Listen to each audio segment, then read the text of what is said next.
Hello, friends. This is Dr. Hazel-Grace Yates, and I am joined today here with my dear friend and colleague, Victor Waring. Victor, welcome. So glad you're here. How is it to be here this morning with me? It is always wonderful to be here with you, Hazel Grace. Um, yeah, it's good. And we were Hmm. talking about this before the call, and it's a weird time to be here too.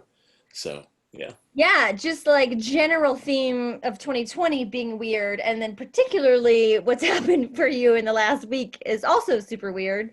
yeah. And before we want to go in that, I just want to introduce for those who don't know who Victor is.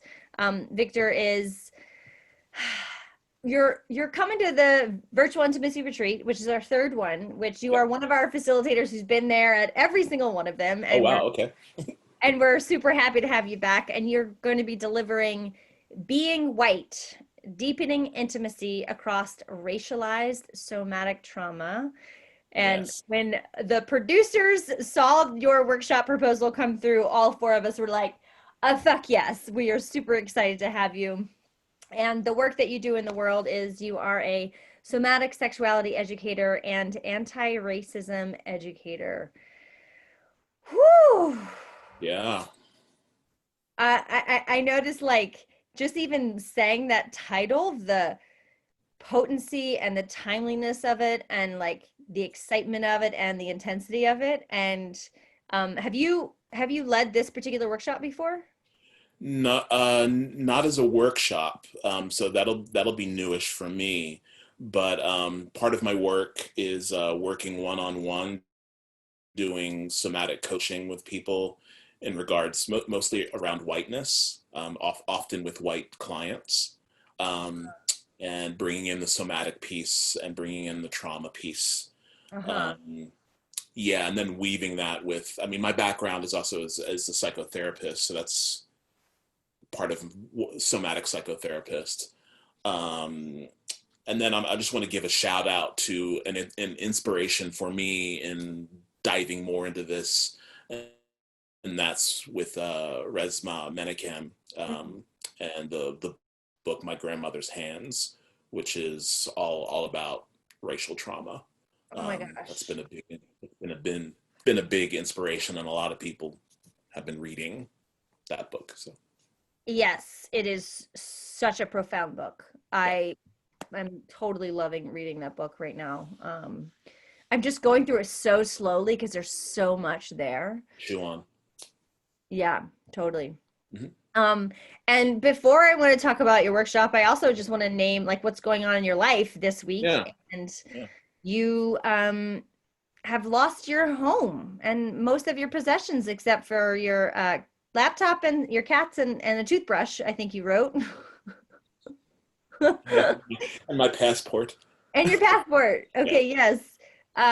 So just wanting to just name that, extend care. We have a GoFundMe that we'll put in the Mm. link, but just like knowing that that's happening in your world right now, like how is that showing up, or like what's it like to be Yeah.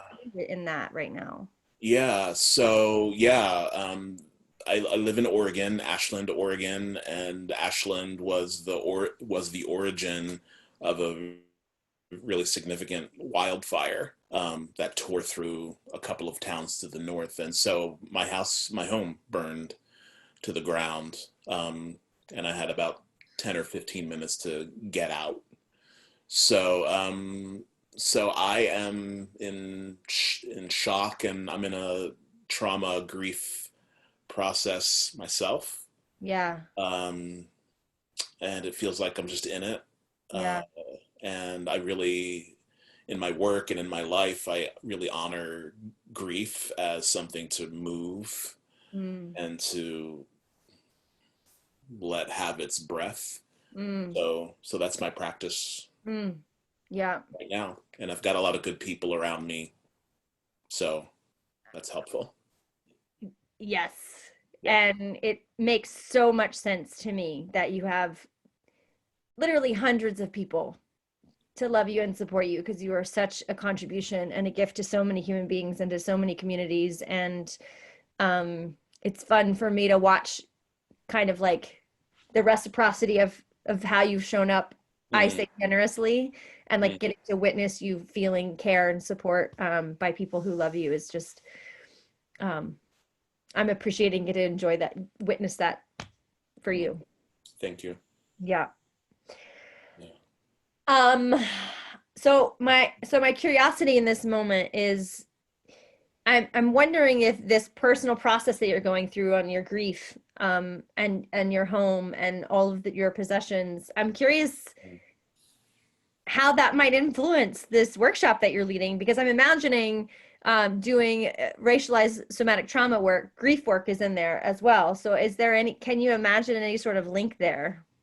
Um, well, yeah. I mean, I hadn't formulated this in my brain, but I mean, doing work around race, and in particular, how it lives in the body, racism, how it lives in the body, and especially like with a workshop with the white body.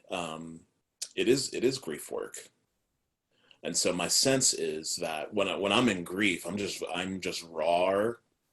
Mm-hmm. I'm usually more tapped into my heart. I'm tapped into bigger, the bigger uh, sphere of our like social connection often.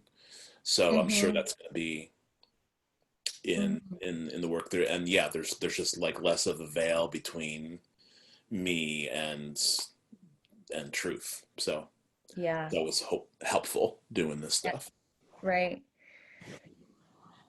And for those white identified human beings who haven't like really stepped in or been kind of like maybe interested in kind of doing their inner work around internalized racism or their whiteness, what's something that you want them to know, or like what would you, especially the possibility of coming to your workshop, what's something that you want them to hear? Okay. Um, so let me see. I will say that oftentimes when we talk about the the racism that is just part of the bones and the sinew of our country, Mm, and I want to specify right now. I'm talking about the United States. yeah. This lives in different places, differently in different places all over the world. But when we talk about it in terms of the United States, we usually talk about race and racism as something that happens to Black people, and that it has a quality to it of like, somehow this is happening, and I don't know how. Gosh, but it's usually this thing that happens to Black people, people of color, blah blah blah. Um, and there's truth there. That's not that it's not true. Uh-huh. But what I want people to know coming to this workshop is that the impact of racism has, uh, and from the historical context to the present, has been profound and impactful to white people, Mm, and profound at not at just the cognitive thinking level, but at the somatic, uh, cellular level. mm, And the word that I would put on that is trauma. mm, That white bodies, in addition to Black and brown bodies, have been traumatized by this, and I would call it generational trauma. Even if white people, even if like their ancestors came here in the 20th century, uh, that white bodies are traumatized by this experience of living in a racialized society. mm-hmm. Um, so I want white people to know that, because the work that we all need to be doing is healing trauma, Mm-hmm. so that we can, with the workshop, it's like how do we have authentic relationships Mm-hmm. with each other. And when I say relationships, I don't necessarily mean like sexual or intimate Mm-hmm. relationships, but how do we relate with each other with these multiple traumas going on that most white people don't even know that they have. Mm-hmm. Yeah. I Hearing you say that reminds me of kind of like the surprise and the shock as I've been doing my own internalized racism clearing work on myself, where I noticed it coming from starting off like, oh, I want to do it to help the people of color. I want to help them. I want to be like a good white person and like Right. helping them. And then really, as you mentioned, my grandmother's hand by Resma, right? Yep. It was like, oh, fuck. I I'm not separate from this system. Yeah. There's been trauma here too. And I think for a long time probably resisted doing any anti-racism work because I was like, well, that's not me. I'm not really part of the problem, or like, Hmm. um, I don't want to be made wrong, so I'm just kind of avoid it. Right. And I think the more for my process, the more that I can recognize his work is for me first, Yeah. and then also for everyone, that it helps me stay in the game. Yeah. Yeah, and it can be a real tough. It's like this barrier to push through. Like I can have conversations with people who have done a lot of work, white people and actually people of color too, and it can be really easy for the conversation to move away from what's happening in a white-bodied experience to like go back to like, oh yeah, I want to help black people. I want to, can there's a lot of resistance to it, because it's just as much as this is written in the bones of ourselves and our country, it's written into this ourselves, about this country that, uh, what I want to call it, I want to call it, white innocence, Mm, like there's this sort of normalization of whiteness, and even though like bad stuff happens, it doesn't have anything to do with now, and mm, so it's sort of that, it's kind of that liberal, like, we want to help people that are doing poorly under something that that happened. right. So it can be easy to go back into not looking at whiteness. And the other thing I really want people to know coming to this is that, like you said it a little bit before, like your initial resistance was like, yeah, I'm not part of the this problem, so I don't want to really go in here. Yeah. Um, and I just want to say that there's no way around it. You either participate in learning more about yourself or not, but there's no way around it. This is part of the character of our country, and Mm-hmm. I sometimes I look at our country as like, like a family system. This is Mm, our family system, mm, and there's no way around it. It's like if you're in a family system that has a lot of drugs and alcohol use and trauma, you can say that's just not me. I'm fine. Or you can go, this has impacted me. I can't escape that. How do I deal with that in myself? yeah. So, and so I really want people, white people that come to this, to know that. So the fact that it's not escapable also means that, uh, this is not about, white people are bad. Right. This is not about you did something wrong. Right. This is not about like, yeah, just white people are bad and people of color are virtuous, Right. and you should feel guilt. Mm-hmm. It's really about going, hey, there's trauma here, Mm-hmm. Mm-hmm. and if I'm going to have, a settledness in myself, in my own body, Mm-hmm. especially when it comes to relating to, people who are not white. And Mm-hmm. if we're gonna like move forward as people, as a peoples, then that trauma needs to be addressed. Yeah. That analogy that you just created just really, really landed. Talking The about family. if you're being raised in a a family system where there's alcohol and drug and abuse, and to be like, well, it's not really, that's not, I'm not really a part of that. That's just kind of like laughable. Like you, there's no way you can not be a part of that. That's like Right. in your, the water you swim in. And I also want to say too that that recognition for me of like understanding the water that I swim in and like how racism lives within me is when I read White Fragility, and then it was like, holy fuck. It was really the first time like I really actually got it on a deep level of like how, yeah, how inescapable it is to not be a part of the system. Like, Yeah. yeah. So, Yeah.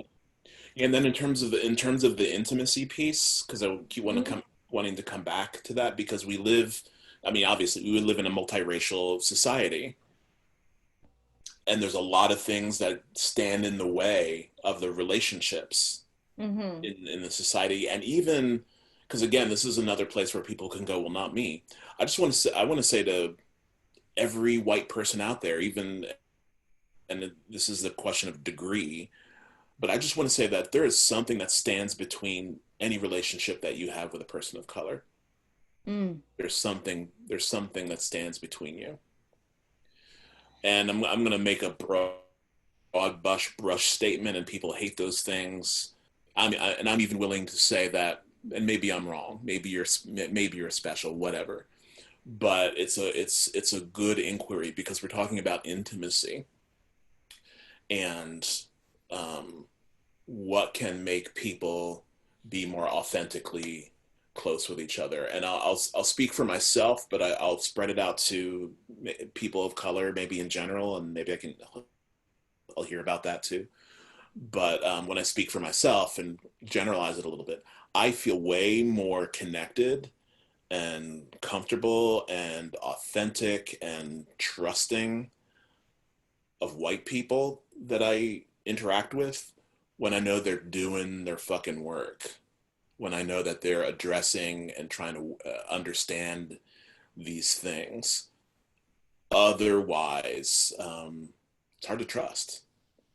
Um, when someone, when I can feel that energy of like someone kind of like resistant to like looking at themselves in terms of like what's whiteness, doesn't matter. It's like kind of, if we go to like the broad brush culture, like, all lives matter, I'm good, I don't see color, all that stuff.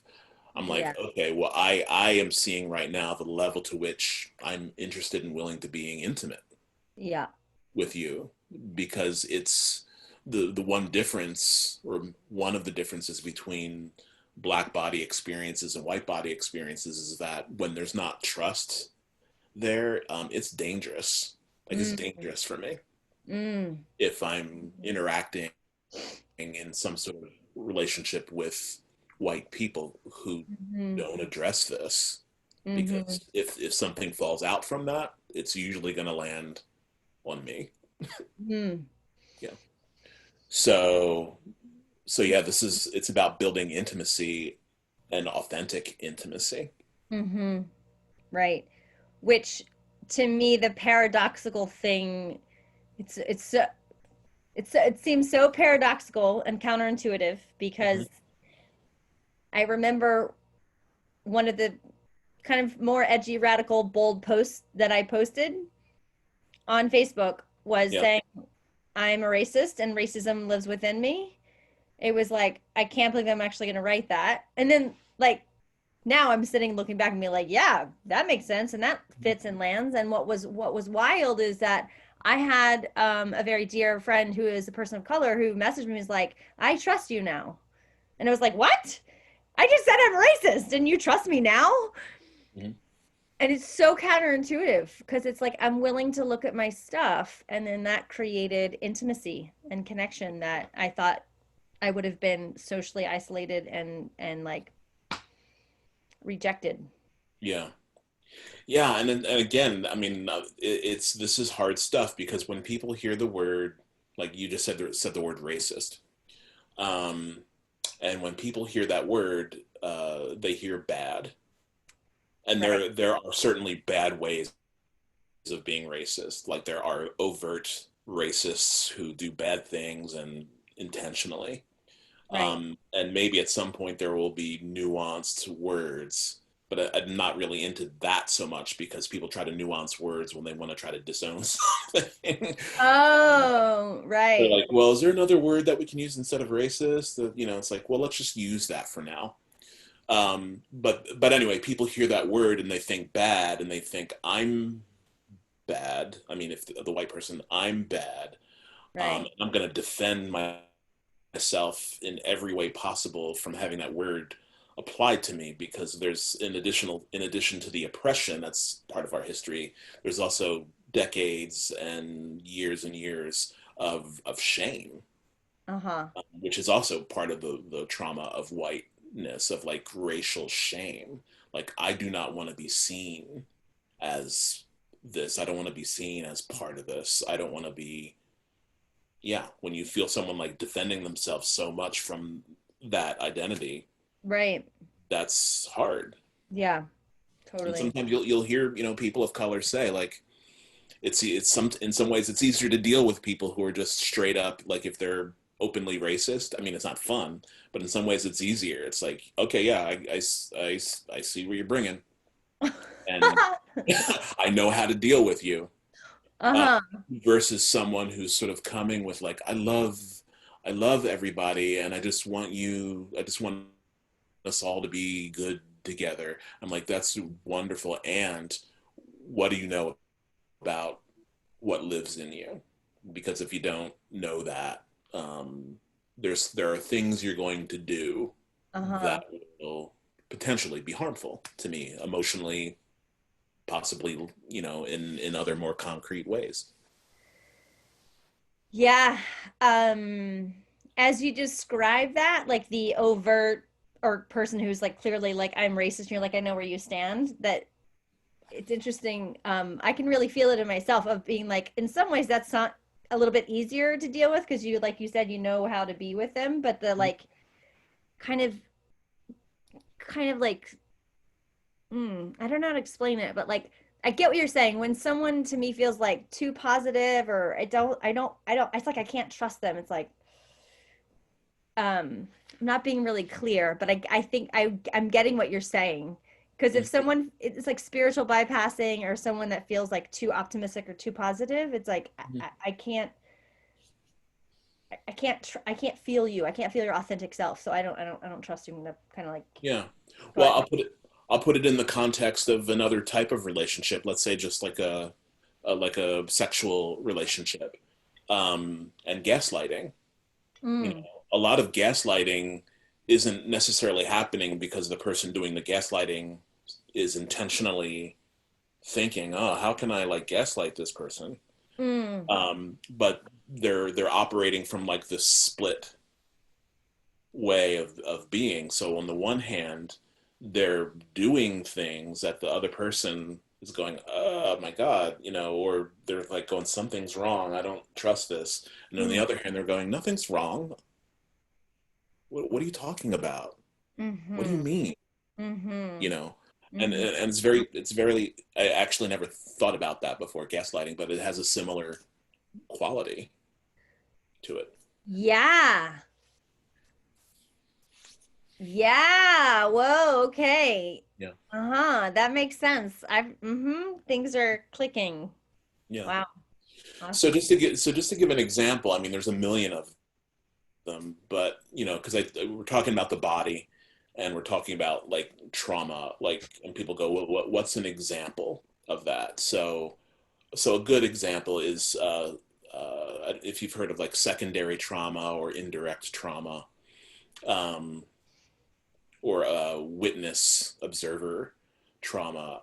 So I like to ask people, what do you think the impact is on white people, either currently or historically, of witnessing egregious things done to black people, or to native people, or to um, Latino, Latinx people? What do you think the impact is on those white people witnessing those things, allowing them to happen, uh, maybe sometimes facilitating their happening either by direct action or just not doing anything. Um, and how do you think that lands in the body? So let's say if we talk about historically, most people always like to go back to slavery and go, well, I didn't own slaves, my family didn't own slaves, my whatever. It's like, yeah, you're probably right, because most people didn't, but they saw slaves and they saw them mistreated. You could be a white person walking along the road in 1845 and like see a slave run by, and well, actually by law, if that were you were required to do something about that, if they're like escaping. But you could witness all kinds of atrocities and not be able to do anything about it, even if you wanted to. And so Mm-hmm. what kind of trauma does that create in a body? And then you see that over generations, and trauma is usually things that happen but aren't moved, worked with, nothing's done with it. And so that becomes generational trauma, and it translates into white bodies over time until we have the present day. So that's one example among Right. thousands and millions of examples of like, what do I mean when I talk about racial Yeah. trauma? Right. Yeah. I like it, it helps me to see or think of something really, really specific like that. And it reminds me that the book It Didn't Start With You, which talks about generational trauma and how it lives in our body. And I think when I read that particular book, I realized how much of that trauma does live in my body. Yeah. Like generationally passed down through our genetics. So, yeah. Well, I I am continually in awe of you, Victor. Mm. So grateful for you, blown away by your wisdom, and also like there's no way you could be doing this work if you haven't done a fuck ton of work within yourself. And so acknowledging you for being who you are in the world to be able to show up and guide us and lead us in this really profound conversation and a very timely conversation, and feeling a lot of care for you as you find your new home and find your new way through having lost your home, and I love you, I adore you. Thank you. Hey, thank you. Whoop, dog barking. Thank you so much. I just realized there's one other thing I wanted to say about this Yeah, workshop and who it's for. Okay. yeah, yeah. Um, so obviously we're talking a lot about white bodies, white people. And so this workshop is actually aimed at people in white bodies. It is open to anyone. Cool. But here's what I want to say about people who come who are not white.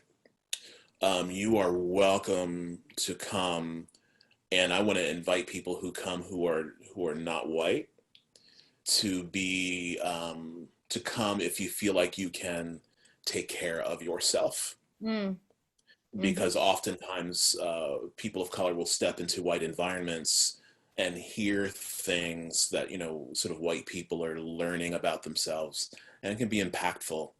And I want to care for my black and brown brothers and sisters to take care of themselves, as I will take care of myself by getting support and love Mm-hmm. outside of that workshop to take care of me. I'm willing to step into this. Um, um, so I wanted to say that. Yeah.